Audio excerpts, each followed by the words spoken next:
How's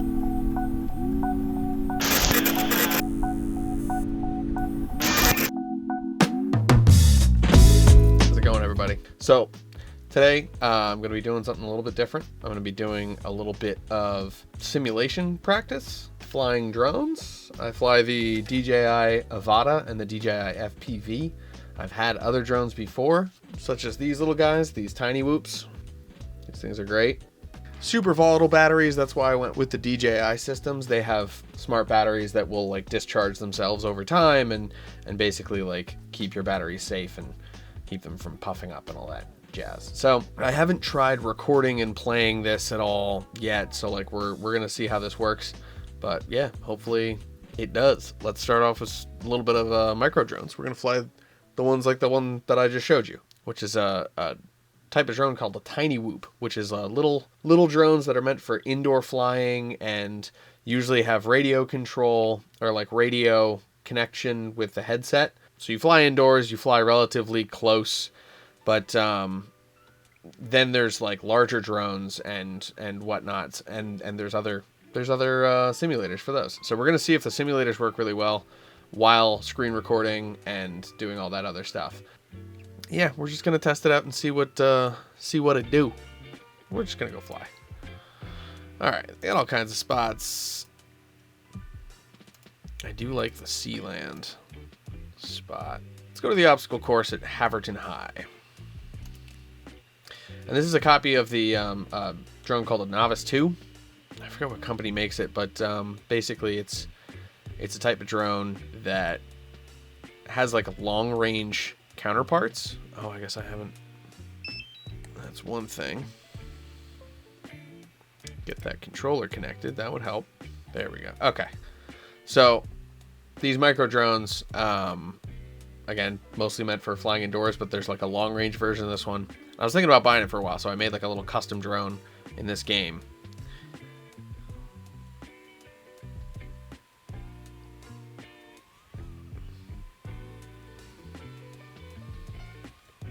Oh, little donk. Let me get my mouse out of here. There we go. So I think this is like a 2.5 inch, maybe a 3 inch drone. Oh.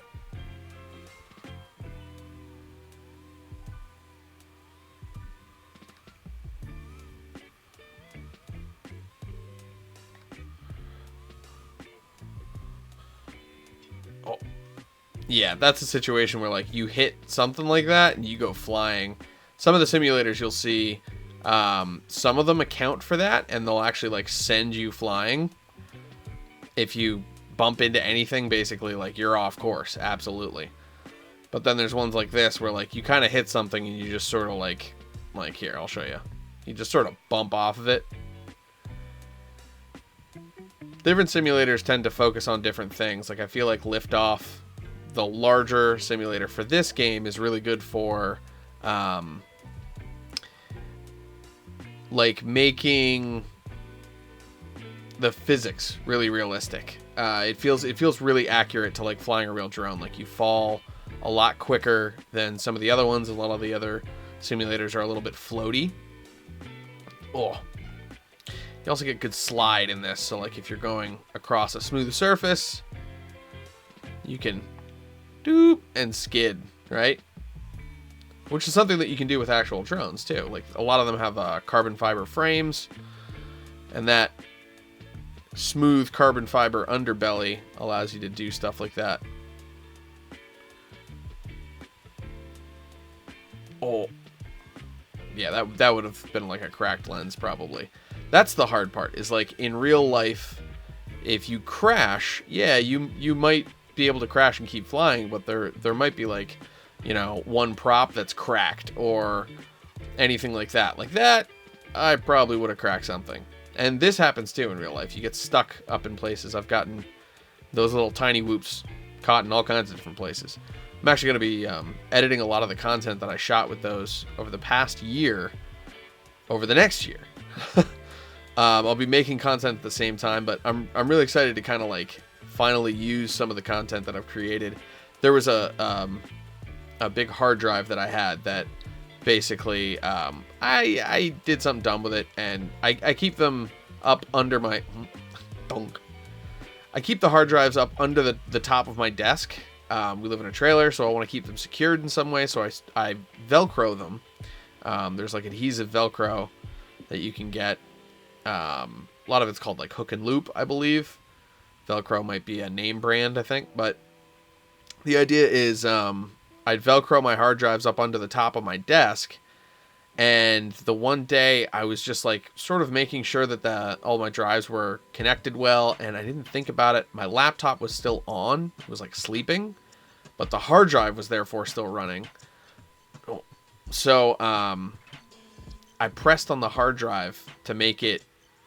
I'm going to land for this. That's a really good, like, gym pad sound. Basically, I pressed on the hard drive, pushed it up from underneath, and I heard, like, a eek, like, if you press on, like, a drill too hard, you know? Just wasn't a good sound, and basically had to spend about $1,200 to get that hard drive recovered. I couldn't read it at all. I broke the read-write arm, apparently, so had to send it off to a company, and they were great. They did a really good job recovering it.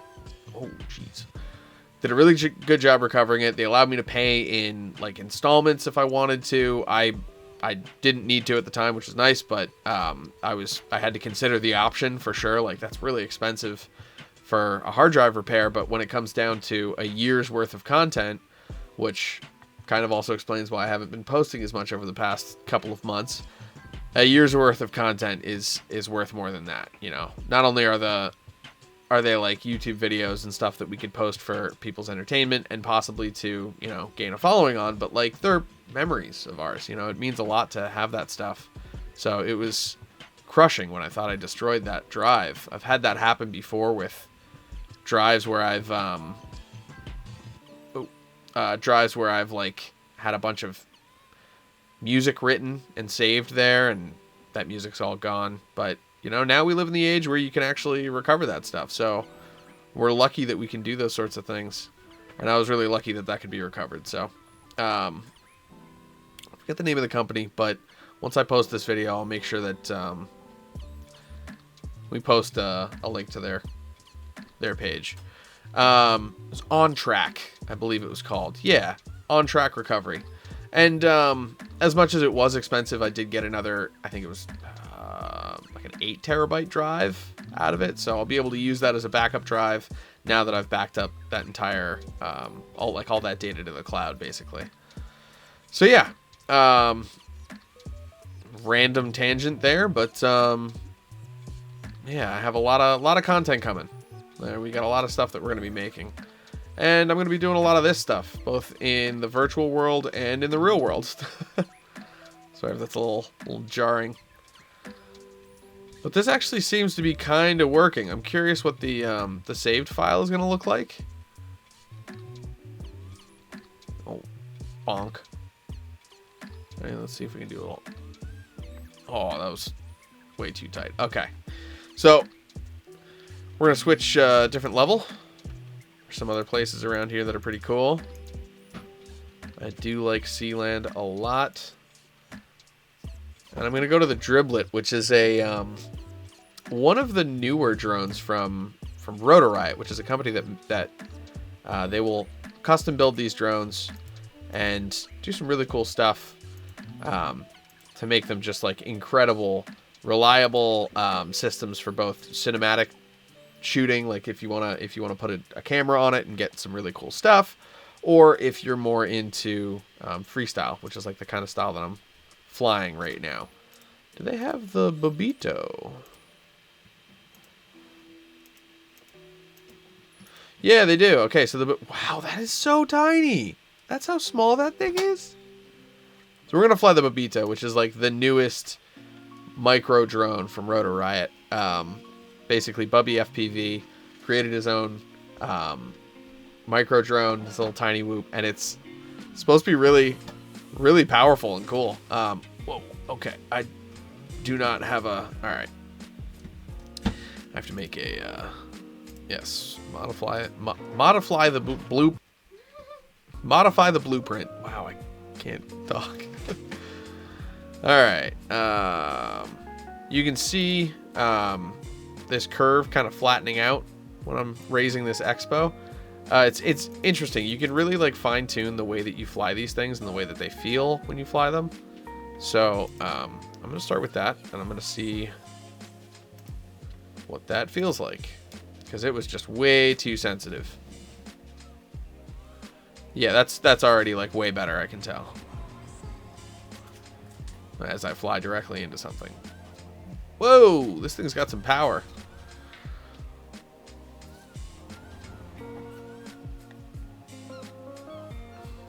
So this is supposed to be a simulation of what the actual drone is like, and this is a like a one cell drone, which means that it uses a battery that only has like one cell to it, literally. So the capacity and the power is very limited.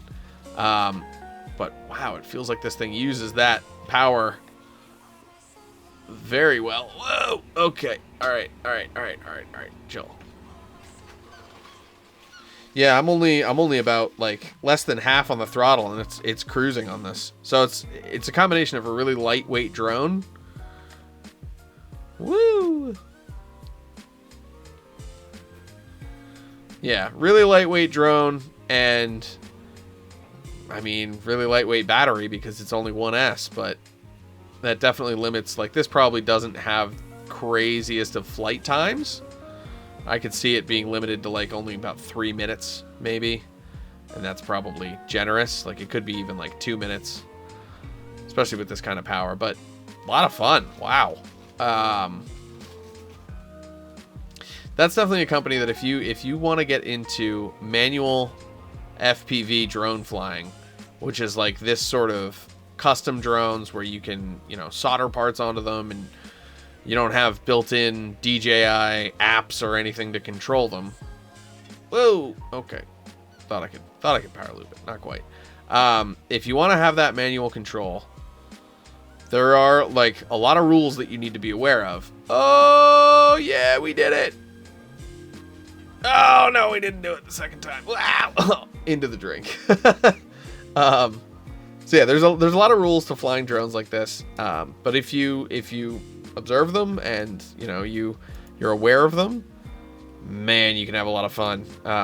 Like, I fly the DJI ones, which have a lot of built-in protections and other stuff like that. That means they have a lot of built-in limitations. Like, you can only go so high.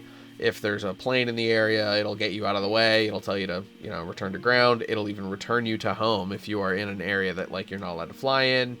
All kinds of things. If your battery gets too low, it'll return you to home. Whereas, like, those other manual drones, if you fly them to the end of the battery, your battery is going to puff up and it's going to catch on fire.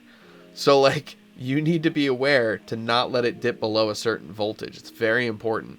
So, like, it's just a lot to kind of be aware of, in my opinion. So I kind of avoid that, I guess you could say. I'm going to fly the Driblet too. It's very, very similar to the Novice too, and I think it just uses the same body style. But yeah, point being with the DJI drones is, like, that's why I use them. They have that built-in protection. They have that built-in limitation, and I know I'm not going to, like, break international law or something. Wow, this drone's much more, like, tame. Really smooth, stable platform, though.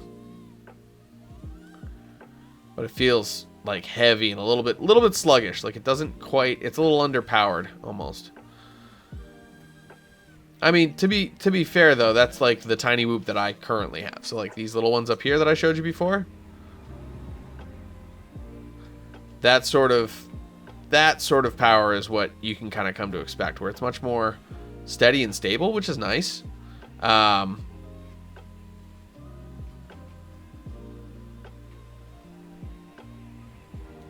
Those little ones actually have an onboard 4K camera, so the same camera that you're seeing through is the camera that you're recording with. Incredibly, like, wide angle, of course. It's like 120 degree field of view or something like that. And that makes for, like, very distorted images. So it's it's not like the greatest for production, but it makes some really cool video. You know, like you can definitely use it for social media and social content. That's the GepRC TinyGo 4K is the one that I got. But all right, so you've seen some tiny whoops now. Let's get out of here. Let's show you some other stuff. Okay, so that was Liftoff micro drones, which is just obviously their micro drones.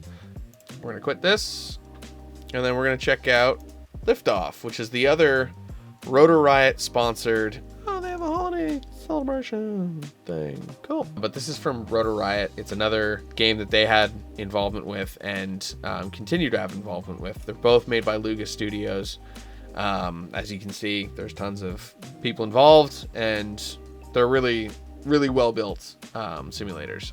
I really do like those. All right, so now we're in here, and as you can see, we have got the DJI FPV, which is the other drone that I actually fly. I fly the Avata, and I fly this thing. So let's go into some more free flight. Bam. Show you what this thing's about. It's a pretty good approximation too of that drone. So we're gonna start off. This is just the base game. We're gonna go to Hanover. It's a nice big environment. We're gonna fly this FPV drone, which is literally built off of their specifications. DJI partnered with this game and like came in and actually they partnered with Luga Studios and all that stuff. And oh, okay, I have boxes to open. That's cool. Anyway, let's get in there. So it's a pretty good approximation of the DJI FPV. Obviously, in this, there's not all of like the physics accounted for. You know, if you're flying on a day with a breeze, it's gonna feel different than when you're in a simulator for sure. So I'm curious how that's gonna, you know, affect people's opinion. Like if you were to jump into this right away and practice with the DJI FPV with the DJI controller and all that stuff, and then jump into the real world, how different it would really feel. But I started with the DJI FPV drone and it was a great starter. So anyway, let's get after it. This feels so much more accurate. I can tell there's a little bit of lag from recording it as well. Yeah. Whoa. I'm also probably at I'm at 30 degree pitch. So I'm going to bring that, your pitch, it's the angle of your camera, right? So like 20 degrees is going to be about here. 30 degrees is going to be a little bit steeper. So if you set your camera angle higher, you're going to in turn lean further forward to make your camera look level. So it ends up making you fly a lot faster. So like if you want to fly slower, like sort of even out your angle and lower that angle as much as possible, and you'll definitely feel a difference. So like this feels a lot more tame already.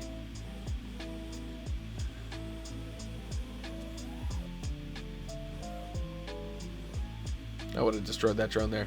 That's the other thing. The so like manual drones, like the ones that Rotor Riot sells versus the ones that DJI sells.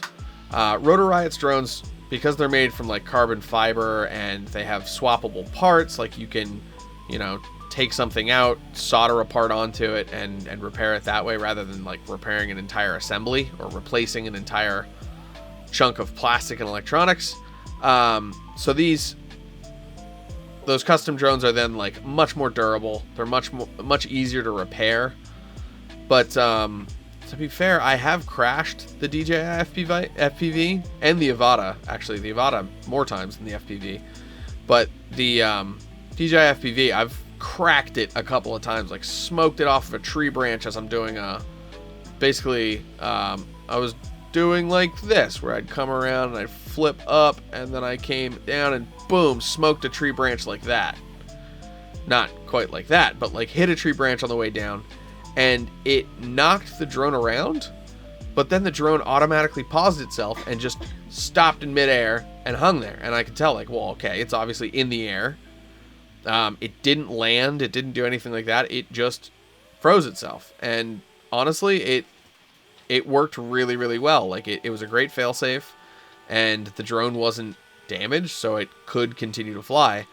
The one time that I've noticed that wasn't a great thing, that it has that sort of like pause in air failsafe, is I crashed it once and it flipped. So like I hit the ground like that, where you're face down. So the drone in response was trying to throw the throttle all the way up. Of course it, so like it's like this, trying to throw the throttle all the way up to get off the ground. And that's not good for the drone. So it was just trying to like chop grass and get the heck out of its own way, and it just couldn't do it. So yeah, higher angle, higher speed. DJI is definitely less durable, but at the same time, like, you'd have to like really smoke it off some concrete to like really damage the drone. So I don't think it's that much of an issue as long as you're flying relatively carefully, especially if you're trying to do like cinematic stuff. Like flying this close to the ground, yeah, you might clip the earth, but you're not gonna like, I guess it depends what material you're flying over. If you're flying over blacktop concrete, that'll do some damage to your drone. If you're flying over grass, probably not that huge of a deal, unless you're going 65 miles an hour. Like if you're topping out on speed, then yeah, it's gonna cause an issue if you hit the ground. But that's kind of any drone. If you're at max speed with anything, and you smoke it into another giant, not moving object like the ground, it's not going to do well.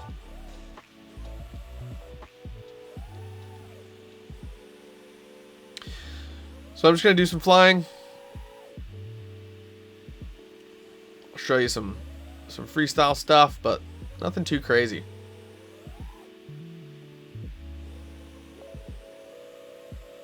That I totally would have crashed into that tree. Absolutely.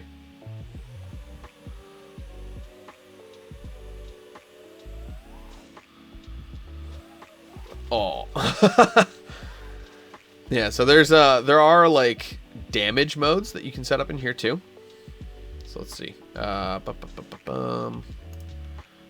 It's game options. Yeah, enable God mode. It's just kind of annoying to have to restart every time you crash, so I kind of let that go. I do have prop wash 40% enabled, which prop wash is like, say you're going this direction, then you flip and you see that like jitter, that vibration there, like right there, right there. That vibration is your props trying to cut into the air when the air is moving opposite, like they're trying to grip. Think of it as like a car drifting, basically. So yeah, that's what happens there.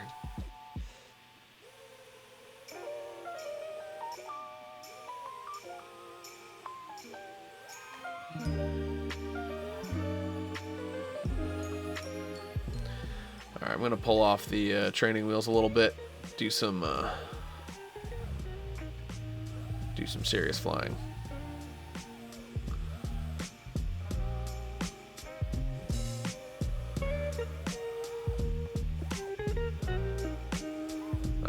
Dang. Try that one more time.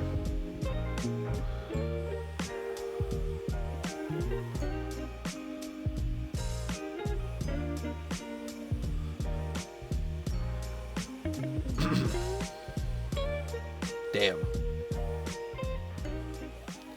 Gotta get into the groove of this drone again. It's been a while since I've flown like this. Been editing non-stop.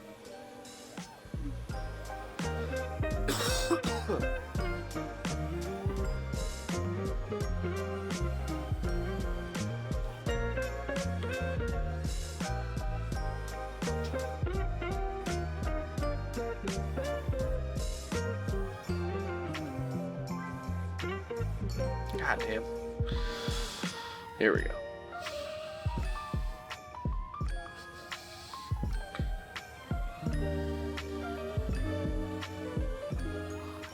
Oh, I was gonna try and chop through here and do the old flipperoo. Let's see if we can try that one more time.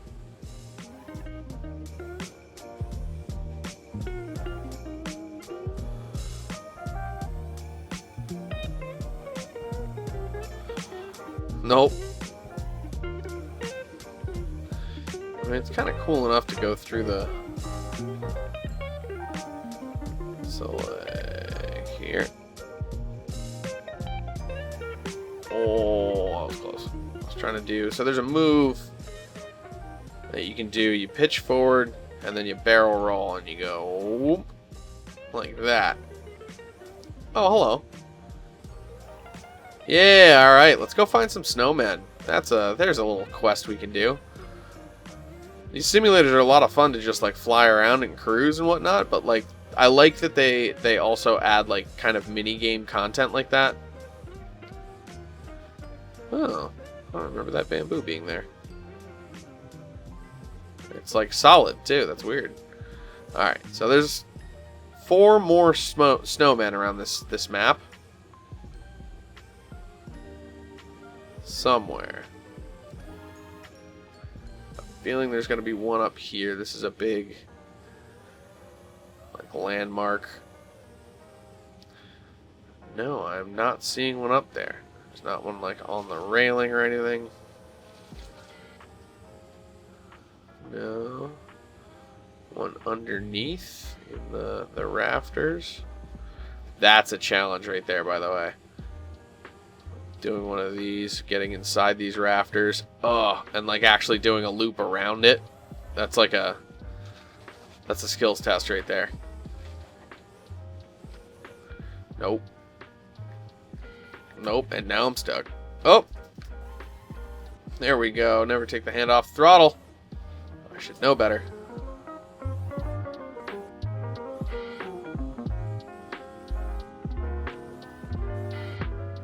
Alrighty, let's get out of here.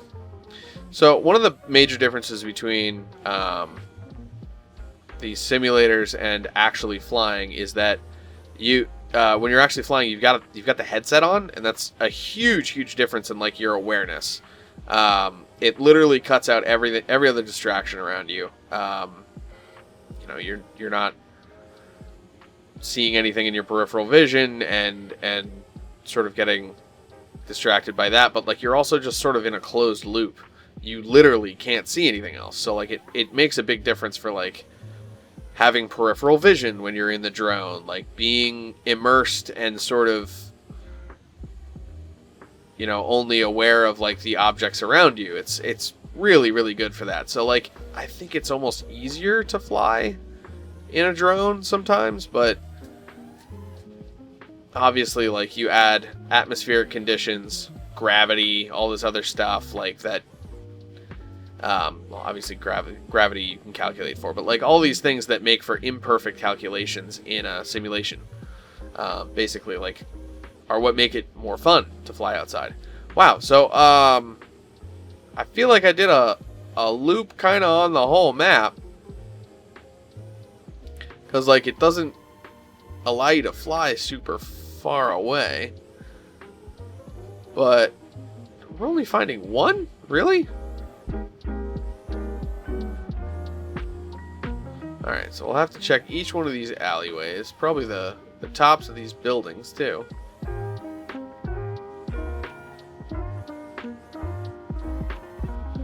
Not seeing anything down there.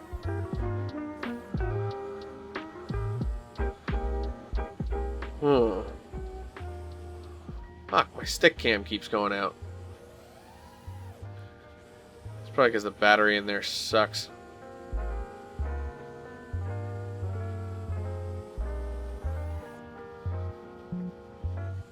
Hope it's actually saving those videos at least. Okay. Is there more area to this place now? Nope, there's our fly zone. Okay.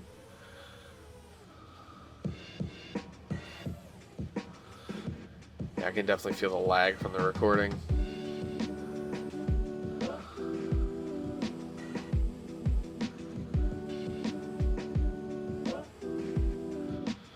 I am not really seeing any other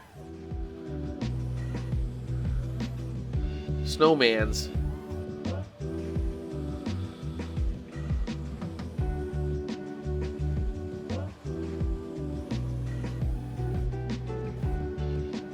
Little booty bump on the ceiling there. Here's a good trick to pull. So like, if you can line it up so that you're flying straight along those cracks.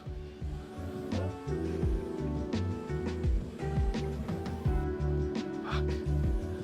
It's easier to do it on a long one, I guess. And you can do it top or bottom. I think the top is a little easier.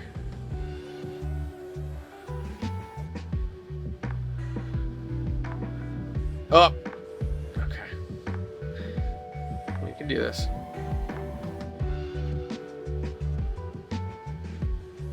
Oh!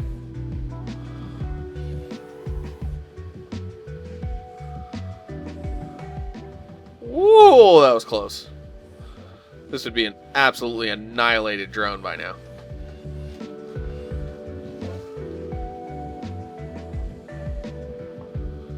There we go. Oh, yeah. That's so satisfying when it happens. Just slip right through the crack. That's like doing one of those. Oh, yeah.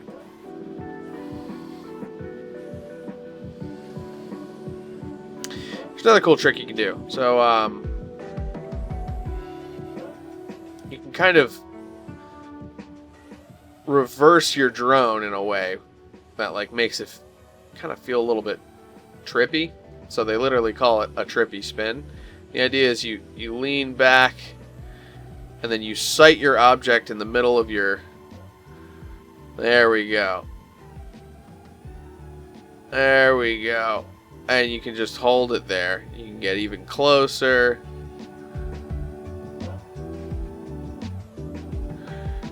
And then you come out of it like that. Oh, and we found another snowman. What do you know? Wow. Let's go get that snowman first of all. Hey, buddy.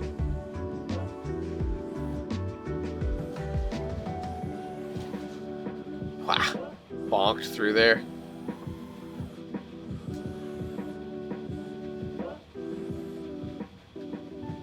Oh, there's a hole in there. Oh, that's a cool gap. All right.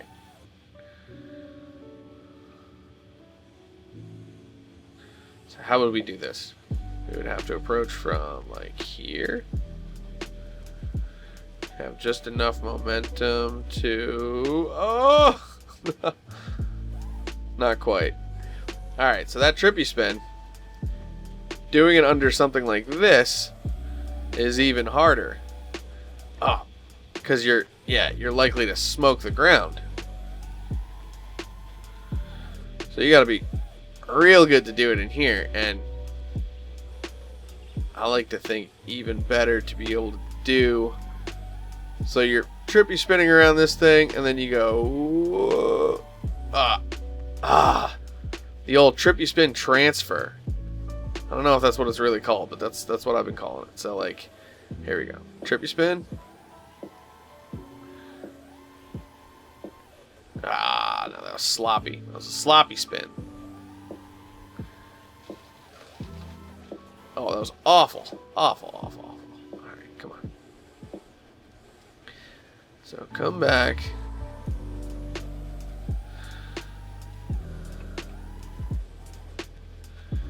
I gotta keep my throttle up. I think that's part of my problem here. So, trippy spin. Gotta keep that throttle up.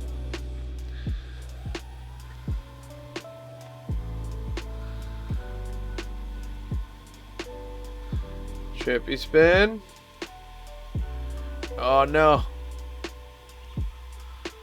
Come on.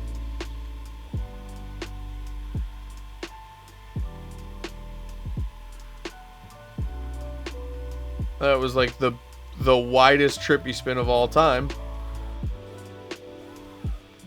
But we technically did it. Hold on. One more time. One more time. Let's try and do it a little more clean. Oh, okay. Already smoked it off the ground. Here we go, here we go, here we go, here we go. Where's our other one? There we go. Ow! Duffed it. Whatever. Alright. Now we're just going to do some flying.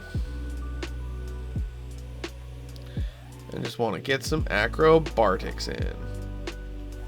Would have died on that tree. And did die on that bush. Death bush.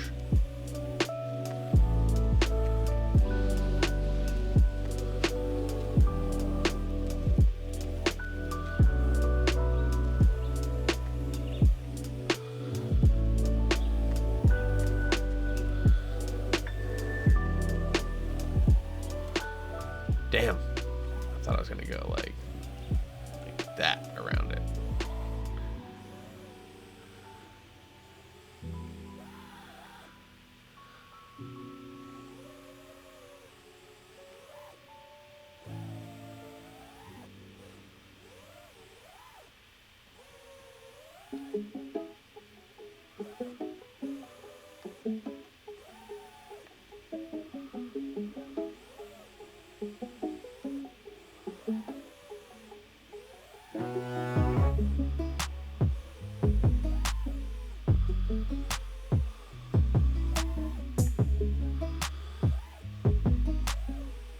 I once heard someone say that if you're not pushing your sticks all the way to the ends when you're doing like tricks and maneuvers and stuff, then your settings are too high. So if you're noticing that you're staying really tight in the center, then lower your rates and your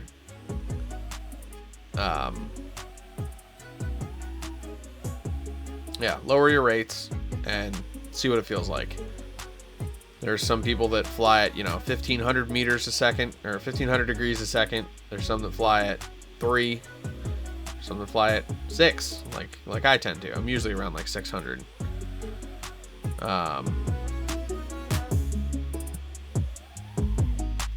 That's just sort of what works for me.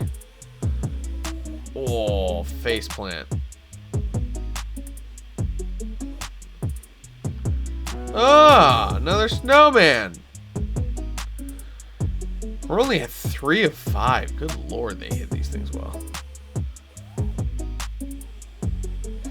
There's gotta be some more of them around here. Was that another one? No, they're playing with my mind now.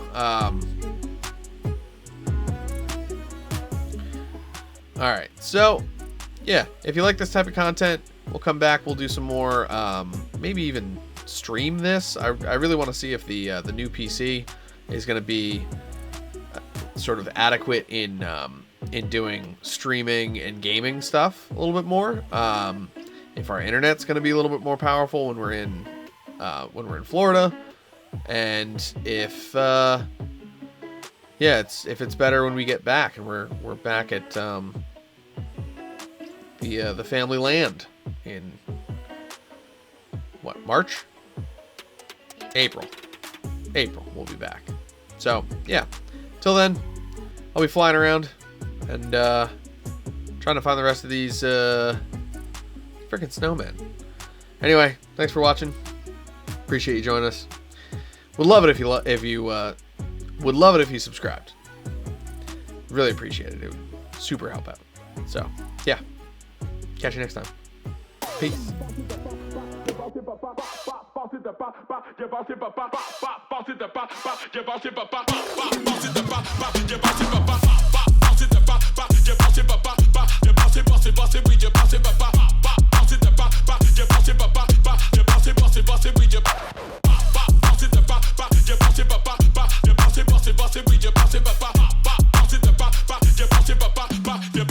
Bossy,